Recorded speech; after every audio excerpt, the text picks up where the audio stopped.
بسم اللہ الرحمن الرحیم۔ غزوہ بدر میں فتح کے بعد کے آلات۔ حضور اکرم صلی اللہ علیہ وآلہ وسلم نے ان تمام لاشوں کو ایک گھڑے میں ڈالنے کا حکم فرمایا۔ جب تمام مشرکوں کو گھڑے میں ڈال دیا گیا تو حضور نبی کریم صلی اللہ علیہ وآلہ وسلم اس گھڑے کے ایک کنارے پر آ کھڑے ہوئے۔ وہ وقت رات کا تھا۔ بخاری اور مسلم کی روایت میں ہے کہ جب نبی اکرم صلی اللہ علیہ وآلہ وسلم کی غزوہ میں فتح حاصل ہوتی تو آپ صلی اللہ علیہ وآلہ وسلم اسی مقام پر 3 رات قیام فرمایا کرتے تھے۔ تیسرے دن آپ نے لشکر کو تیاری کا حکم دیا۔ وہاں سے کوچ کرتے وقت آپ صلی اللہ علیہ وآلہ وسلم صحابہ کرام رضی اللہ عنہم کے ساتھ اس گھڑے کے کنارے ہو کر ان لاشوں سے مخاطب ہوئے اور فرمایا: اے فلاں بن فلاں اور اے فلاں بن فلاں، کیا تم نے دیکھ لیا کہ اللہ اور اس کے رسول کا وعدہ کتنا سچا تھا؟ میں نے تو اس وعدے کو سچ پایا جو اللہ تعالیٰ نے مجھ سے فرمایا تھا۔ آپ صلی اللہ علیہ وآلہ وسلم نے لوگوں کے نام بھی لیے، مثلاً فرمایا: اے عتبہ بن ربیعہ، اے شیبہ بن ربیعہ، اے امیہ بن خلف اور اے ابو جہل بن ہشام، تم لوگ نبی کا خاندان ہوتے ہوئے بہت برے ثابت ہوئے۔ تم مجھے جھٹلاتے تھے جبکہ لوگ میری تصدیق کر رہے تھے۔ تم نے مجھے وطن سے نکالا جبکہ دوسروں نے مجھے پناہ دی۔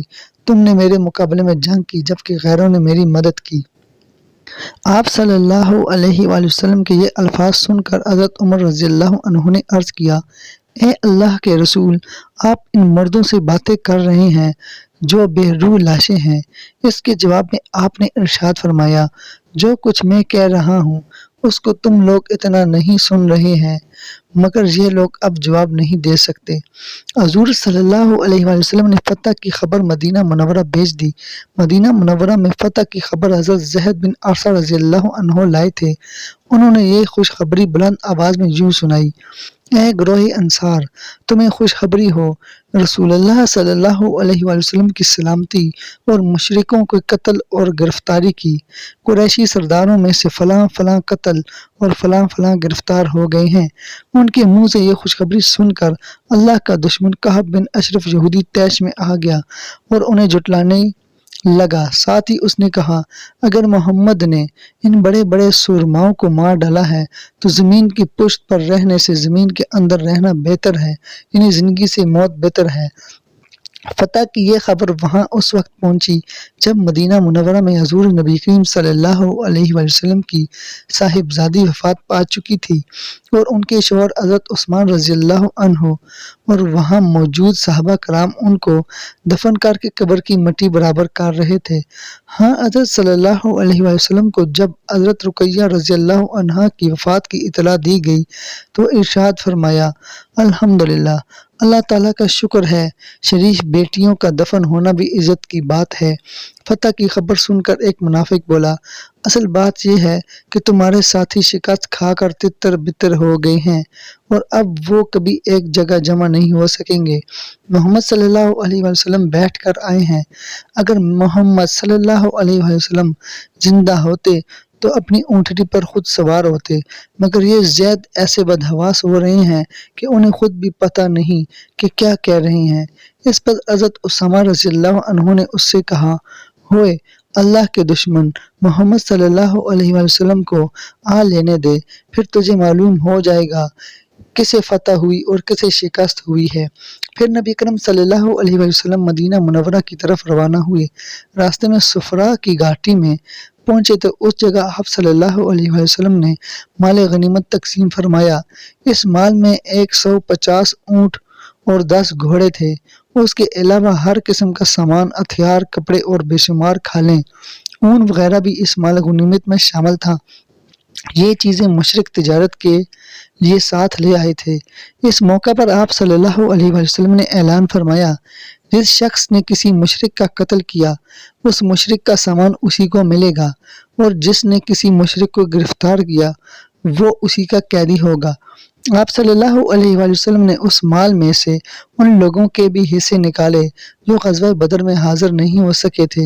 یہ وہ لوگ تھے جنہیں خود حضرت صلی اللہ علیہ وآلہ وسلم نے کسی وجہ سے جنگ میں حصہ لینے سے روک دیا تھا، کیونکہ حضرت رقیہ رضی اللہ عنہ بہت بیمار تھیں اور خود حضرت عثمان رضی اللہ عنہ کو چیچک نکلی ہوئی تھی۔ اس لیے آپ صلی اللہ علیہ وآلہ وسلم نے حضرت عثمان رضی اللہ عنہ کو اصحاب بدر میں شمار فرمایا۔ اسی طرح حضرت ابو لبابہ رضی اللہ عنہ تھے، انہیں خود آپ صلی اللہ علیہ وآلہ وسلم نے مدینہ والوں کے پاس بطور محافظ چھوڑا تھا، اور حضرت عاصم بن عدی رضی اللہ عنہ کو آپ صلی اللہ علیہ وآلہ وسلم نے قباء اور عالیہ والوں کے پاس چھوڑا تھا۔ اسی طرح حضور صلی اللہ علیہ وآلہ وسلم نے ان لوگوں کا بھی حصہ نکالا جنہیں جاسوسی کی غرض سے بھیجا گیا تھا تاکہ وہ دشمن کی خبر لائیں۔ یہ لوگ اس وقت واپس لوٹے تھے جب جنگ ختم ہو چکی تھی۔ اسی مقام پر آپ صلی اللہ علیہ وآلہ وسلم نے قریش کے قیدیوں میں سے نضر بن حارث کو قتل کرنے کا حکم فرمایا۔ یہ شخص قرآن کریم اور حضرت صلی اللہ علیہ وآلہ وسلم کے بارے میں بہت سخت الفاظ استعمال کرتا تھا۔ اسی طرح کچھ آگے چل کر آپ نے عقبہ بن ابی معیط کے قتل کا حکم فرمایا۔ یہ بھی بہت فتنہ پرور تھا۔ اس نے ایک بار آپ صلی اللہ علیہ وآلہ وسلم کے چہرے انور پر تھوکنے کی کوشش بھی کی تھی، اور ایک بار آپ صلی اللہ علیہ وآلہ وسلم کو نماز میں سجدے کی حالت میں دیکھ کر اس نے آپ صلی اللہ علیہ وآلہ وسلم کی گردن پر اونٹ کی اوج لا کر رکھ دی تھی۔ حضور صلی اللہ علیہ وآلہ وسلم نے اس سے ارشاد فرمایا، مکہ سے باہر میں جب بھی تجھ سے ملوں گا تو اس حالت میں ملوں گا کہ تلوار سے تیرا سر قلم کروں گا۔ اس کے بعد حضور صلی اللہ علیہ وآلہ وسلم آگے روانہ ہوئے اور پھر مدینہ منورہ کے قریب پہنچ گئے۔ یہاں لوگ مدینہ منورہ سے باہر نکل آئے تھے تاکہ حضور صلی اللہ علیہ وآلہ وسلم اور مسلمانوں کا استقبال کر سکیں اور فتح کی مبارکباد دے سکیں۔ پھر آپ صلی اللہ علیہ وآلہ وسلم مدینہ منورہ میں داخل ہوئے تو شہر کی بچیوں نے دف بجا کر استقبال کیا۔ وہ اس وقت یہ گیت گا رہی تھی، ہمارے سامنے 14ویں کا چاند طلوع ہوا ہے۔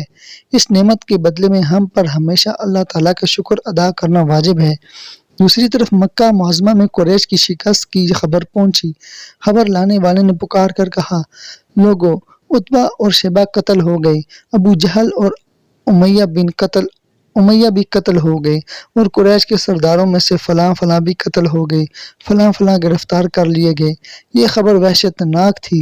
خبر سن کر ابو لہب گھسٹا ہوا باہر آیا۔ اسی وقت ابو سفیان بن حارث رضی اللہ عنہ وہاں پہنچے۔ یہ حضور صلی اللہ علیہ وآلہ وسلم کے چچا زاد بھائی تھے، اس وقت مسلمان نہیں ہوئے تھے۔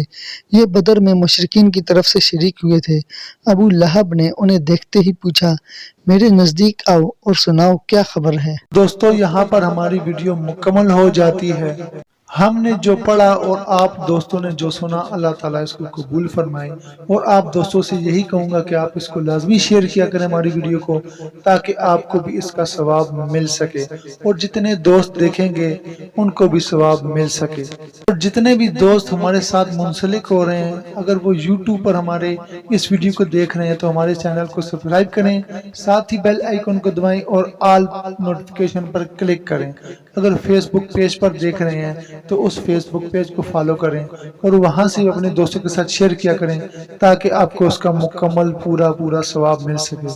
تو انشاءاللہ ملیں گے اگلی ویڈیو میں، تو آپ انتظار کیجیے۔ اپنا خیال رکھیے گا اور آپ سے اجازت چاہتے ہیں۔ اللہ حافظ۔ اللہم صلی علی محمد عبدک ورسولک وصلی علی المؤمنین والمؤمنات والمسلمین والمسلمات۔